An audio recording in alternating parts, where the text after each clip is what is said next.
Good morning everyone. সকাল সকাল আরও একটা ব্লগ নিয়ে তোমাদের সামনে হাজির হয়ে গেলাম। হ্যাঁ, দেখতেই পাচ্ছ এখন আমি ট্রেনে রয়েছি, একদম ফাঁকা ট্রেন। কেন আজকে রবিবারের দিন আর তোমার সকাল, সেই জন্য মানে ট্রেনটা বেশ ফাঁকা।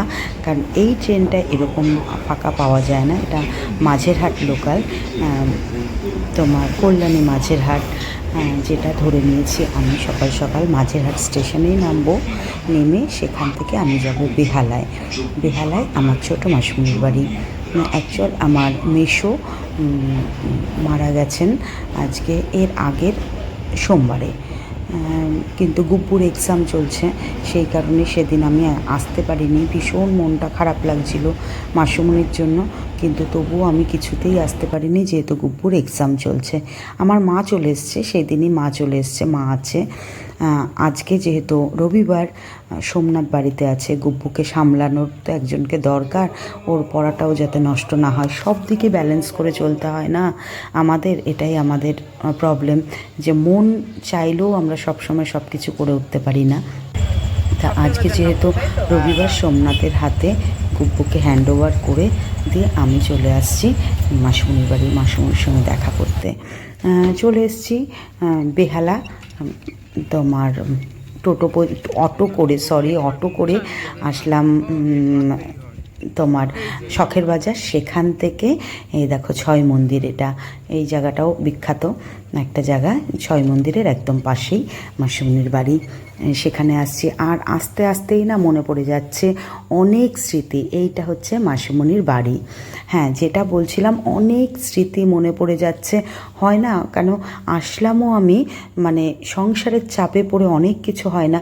বিয়ের পরও আমি খুব আসতাম মাসুমনির বাড়িতে, কিন্তু তারপরে অনেক দিন যাবৎ আসা হয় না। মানে আজ থেকে গুব্বু হওয়ারও 2-3 বছর আগে, মানে ধরো 15 বছর হয়ে গেল আমি মাসুমনির বাড়ি আসি না।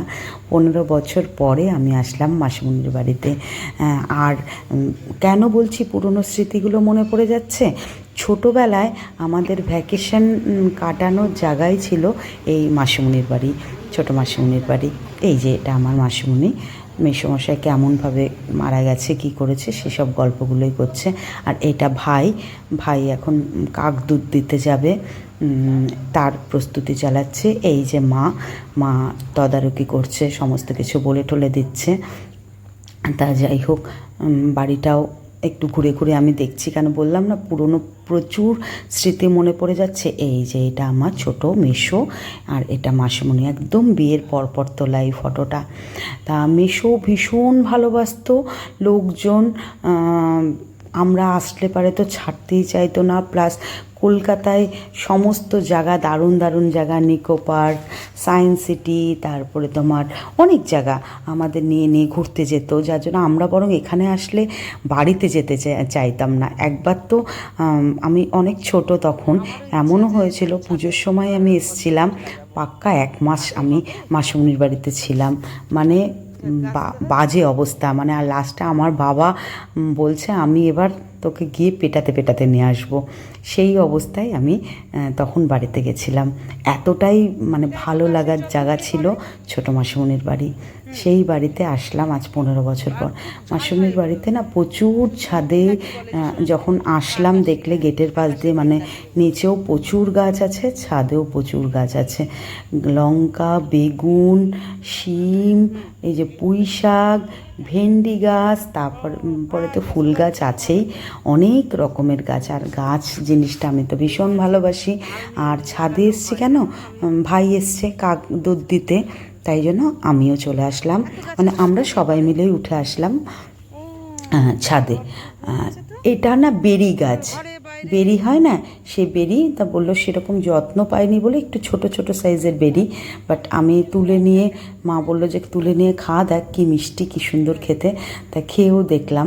আমি দেখানোর চেষ্টা করছিলাম তোমাদের, বাট রৌদ্রের মধ্যে আমি আর দেখতে পাচ্ছিলাম না ক্যামেরায় কী দেখা যাচ্ছে, যার জন্য বেরিটা তোমাদের দেখানো হলো না। তা যাই হোক, ওটা হচ্ছে বেরি গাছ।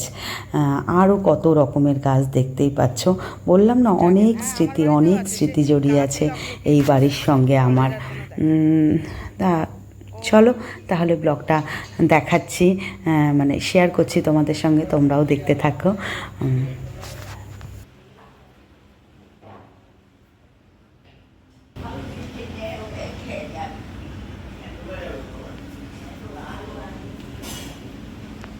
কত স্মৃতি এই বাড়ির থেকে। আমরা আসলে পরে তো এই ঘরটাতেই থাকতাম, এই ঘরটাতেই আমরা থাকতাম।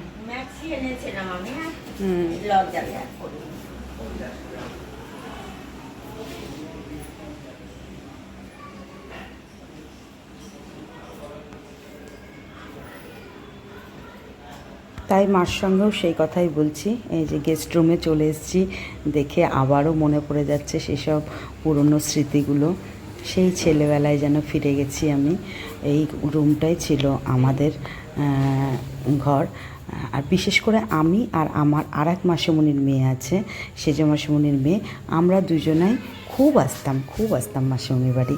আর এই ঘরটা ছিল মাসিমণির শাশুড়ির ঘর, মানে দিদার ঘর। দিদা তো আর নেই এখন, ওই ঘরটা হয়ে গেছে ঠাকুর ঘর। যেহেতু একদম ওপরে ছিল ঠাকুর ঘর, ছাদের আগে চিলেকোঠার ঘরে, তা মাসিমণিরও এখন আর পারে না, ওই জন্য আর ঘরও ফাঁকা রয়েছে, ওই জন্য এই দিদার ঘরে শিফট হয়ে গেছে ঠাকুর। সেটাই দেখছিলাম। আর পাশে ফ্ল্যাট বাড়ি সমস্তটাই আছে, ফ্ল্যাট থেকে অনেক নয়েজ শোনা যাচ্ছে। আর ওই দেখো ভাই চলে যাচ্ছে এখন পাড়ায় নিমন্ত্রণ করতে, পাড়ায় নিমন্ত্রণ সেগুলো করতে। আর আমি গাছ, অত গাছ দেখেছি সেখানে, গাছ আমি নিয়ে যাব না এটা কি হতে পারে। এখন আমাদের সারা দিন ছিলাম মাসুমের সঙ্গে, গল্প গুজব, খাওয়া দাওয়া সবই হয়ে গেছে। এবার আস্তে আস্তে আমার বেরোনোর পালা। বেরোনোর আগে আমি গাছগুলো আগে জোগাড় করে নিচ্ছি। আর দেখো মানুষ চলে গেলে কিভাবে দিন চলে যায়। মেশোর কাজের জন্য বাস পড়ে গেল, এখন প্যান্ডেল আরম্ভ হয়ে যাবে। নেক্সট শনিবার মেশোর কাজ, সেদিনও আসতে হবে আমাকে। যাই হোক, এখন আমি গাছ কালেক্ট করছি।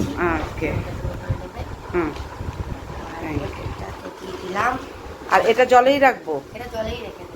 আচ্ছা, এই জল থেকে দেখবে শিকড় বেরিয়ে যাবে অটোমেটিক। যেই শিকড় বেরিয়ে যাবে মাটিতে বসিয়ে দেবে। মাটিতে বসিয়ে দেবো? আচ্ছা আচ্ছা, বেশি ভালো হবে না? তারপরে যেই মাটিতে বসিয়ে দেবে, আমি এখানে একটু বড় বড় দিয়েছি, কোনো প্রবলেম হবে না। যেই শিকড় বেরিয়ে যাবে মাটিতে একসাথে গোছা করে বসিয়ে দিয়ে এখান থেকে আবার কাছি দিয়ে কেটে নিয়ে আবার জলে এগুলোকে বসিয়ে দেখবে আবার এখান থেকে কলা গাছ করতে। আচ্ছা, মাটিতে যত বসাবে তত ভালো গ্রোথ হবে। শিকড় বেরিয়ে যাবে, মাটিতে বসিয়ে দেবে, আপনি আবার এগুলো কেটে নেবে, যত কাটবে তত আরো গ্রোথ বাড়বে। বাহ, থ্যাংক ইউ থ্যাংক ইউ। তারপরে এটা তোমার জন্য খুব বলটা সুন্দর করে রাখবে, তোমার জন্য এটা খুব লাকি। Thank you.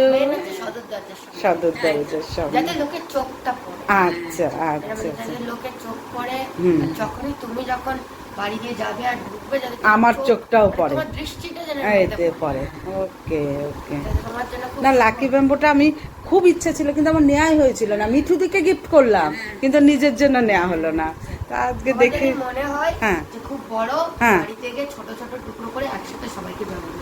আচ্ছা আচ্ছা, দিচ্ছি এটাকে বাদ, এটা ছোট। হ্যাঁ, বড়গুলোকে একটু ছোট করে নেব। ওকে। না না, ওটা ছোটই তো, ওটা আর কাটতে হবে। জল যেন না শুকিয়ে।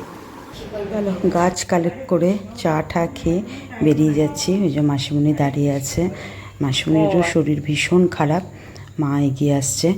আর এখানে মেশোকে রাখা হয়েছিল, সেই জায়গাটাই দেখছিলাম, তাই দাঁড়িয়ে সব স্মৃতিগুলো ভীষণ খারাপ লাগে।